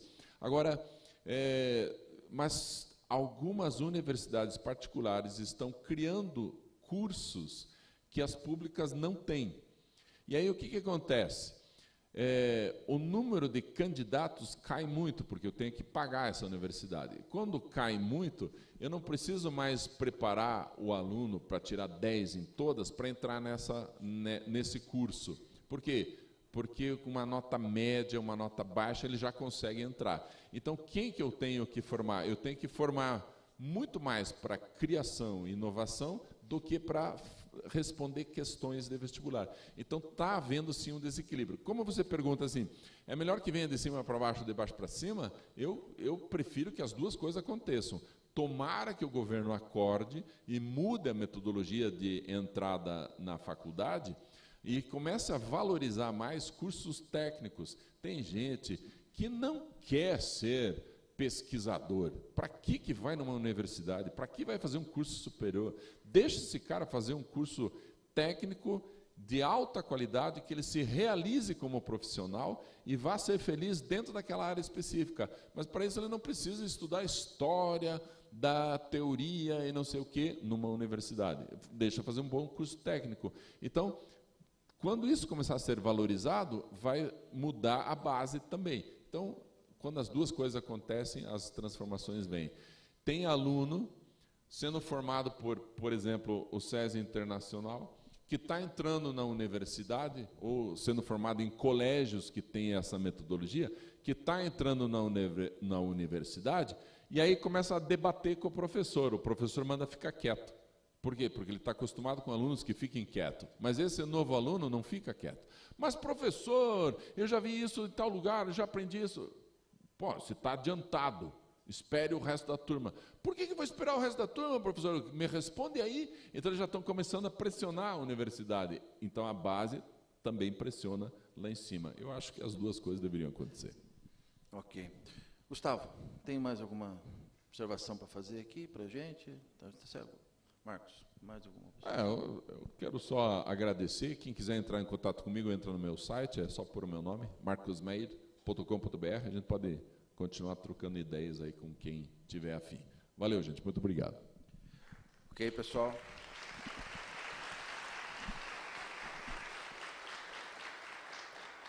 Então é isso, gente. Eu espero que vocês tenham aproveitado tanto quanto eu e quanto nós aqui aproveitamos esse momento. Marcos Meyer, muito obrigado. Gustavo, muito obrigado. Sucesso nessa empreitada. Marcos, também da mesma forma, sucesso nos teus projetos aí. E está encerrado este painel sobre Indústria 4.0 e Emprego 4.0. Muito obrigado à presença de todos, ao comparecimento de todos. Vamos continuar nos nossos estudos aqui no seminário. Obrigado.